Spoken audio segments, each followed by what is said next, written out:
But this is National Suicide Prevention Lifeline. It's 1-800-273-8255. If you're in the U.S., 800-273-8255. This is, this is a number that if you need to talk to someone, they'll listen to you and, might just save a life, meaning yours, because you are here for a reason. You are meant to be here. All I'm saying, if I'm saying anything, is that, it's crazy. Wow. The things that depression will make people do. So, as I'm saying, if I'm saying anything, is during this time of the year, with all the holly jolly, whatever festivities, holiday hoopy waddy, whatever the hell it is, keep tabs on your friends. You know what I'm saying? Your friends, your loved ones. And a lot of the times, the people that smile the most are the ones that are hurting the most. So if you know me, you know that that motherfucker must never be hurting, because I always got that resting, what do they call it? Resting bitch face or whatever. I don't know what resting grumpy motherfucker face would be on a guy, I guess. And everybody's like, smile. And I'm like, what the fuck's wrong with you? If I smile, my face will crack. No, I'm just kidding. All I'm saying is that I'm one of those people that I look serious all the time. So a lot of people is like, dang, what the fuck's wrong with him? But in all reality, it's just my face is relaxed. That's the way it is. Okay, it's part of my evil plan, I'm not gonna start smiling and laughing till I'm way over my 60s. That way, all my peers, all the people I grew up with, by now they will be all wrinkled up, prune faced, because they laughed it up all their young lives. And then, when I'm an old guy, I shall have my revenge. I will start laughing at the wrinkled asses. No, I'm just kidding. But, that's one of the things I usually say. It's part of my dry fucking sense of humor, if you catch it, or if you get it. Dark a little. Maybe. But anyway, like I said, this episode is mainly, just to catch up on, because I've been doing the series, I'm talking all that Shib. And, I talked a little bit about Dogecoin, Shib, and what I feel is going on right now, what I see is going on, what I've experienced in the past 4 or 5 years that I've been following the trends, trying to, what we try to do is, we try to better ourselves. Obviously, we get up in the morning, we show up to work on time, we work hard, and then we find for other ways to maximize our income. Sometimes it's by stock market. Sometimes you start companies, you start things. I love the whole entrepreneurial shit, it's something that I love. It's like I love to be doing things, and then, I don't know, it's just in me. Unfortunately, I was born to a family that didn't have the resources to do a lot of those things, and I didn't have the support that a lot of people have. But, like I said, that we live in a time and age where, there are ways to do things. You can see TikTok videos, you can see YouTube. There's a lot of people that are doing things, and here I am telling you that you can start with as little as $5, investing in either Robinhood, Webull, and investing, $5 at a paycheck, 5 this and that, and if you're consistent and you follow the trends and inform yourself, educate yourself, you can grow your $5 portfolio into a couple thousand. It's crazy, to the point where you will owe taxes to Uncle Sam at the end of the year. I'm just saying. All right. By the way, like I said, the whole thing, that's what I gotta say on cryptos and the holiday things.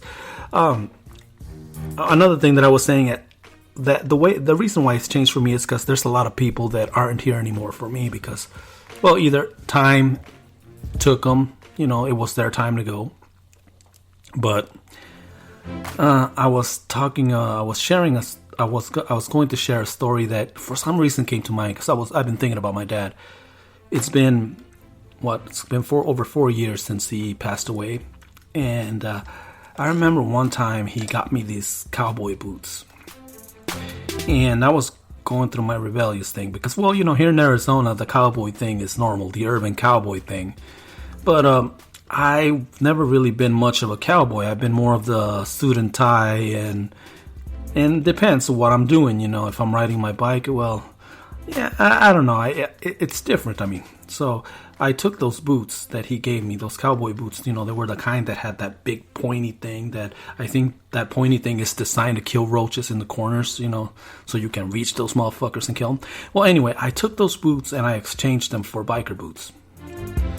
So, bottom line is, he was all fucking pissed and he called me all kinds of names. Back then. Now, I'm gonna say this. Don't take it out of context, motherfuckers. I don't want nobody going around saying that Pato's a homophobic motherfucker. But back then, the word faggot was very common. If you look at the 80s movies, you'll see that. And that's how people offended. So when he saw my biker boots, he's like, he was pissed that I exchanged the cowboy boots he got me for the biker boots. He's like, what? He's like, what the fuck's up with you? Why are you wearing them faggot boots? And I was like, but anyway, that was one of those things that we got into it. We didn't speak for about 6 months. I mean, it's crazy, right? And for about 6 months, we just didn't speak to each other. And one day, I'm walking, we bump into each other because, we didn't live in the same house, and I see him wearing the same exact fucking biker boots that I was wearing. And I had to give him shit. I had to hey, what's up with that, F-word boots. And he's like, nah, they're very comfortable. I'm like, yeah, okay. He gave, but the first thing is, he was mad. He gave me shit because back then, that's how, it's funny how we grew up in different times where they would attack our manliness or whatever, if oh, why are you wearing that? That's, and the way to offend you was to call you gay, to call you faggot. It was like, I'm like, Dad would have had fun. I don't think my dad was. Yeah, he was probably alive for that, but I don't think he ever watched it. But I would have loved to sit down and watch Brokeback Mountain with my dad just to see his fucking reaction. I'm just saying, if I'm saying anything. But anyway, what I'm saying is here, like I said, hey, nothing but love here. Like I said, Cursory Overload, Pato's Powerhouse, we believe strongly that as long as your heart's in the right place, we don't care what you choose to stick in your mouth, what you choose to do behind closed doors. I mean, that's your business and nobody else's. As long as you treat me with respect, I treat you with respect, and we move forward from there. We're people. We're all people.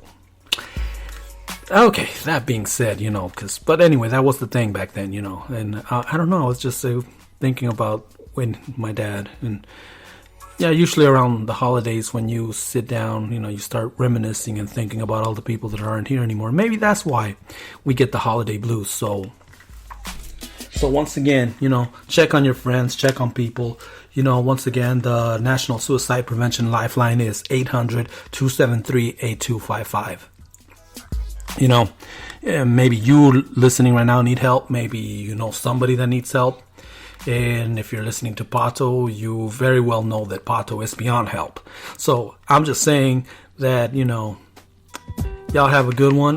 We're going to try to record an episode of Cursory Overload next week. And, if you're hodling Shib, keep hodling. I believe something special is going to happen. And live each day like it's your last one, because it very well could be.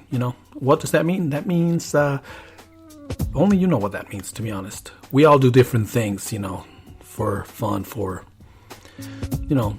be sure that tell the people around you, the ones you love, your loved ones, the ones that make you feel like you belong in your tribe, that you love them. Because you might not get a second chance. You might not get, tomorrow's not promised to anyone.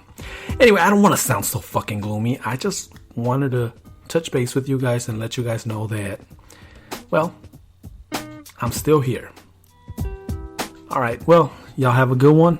Talk to you later. See ya.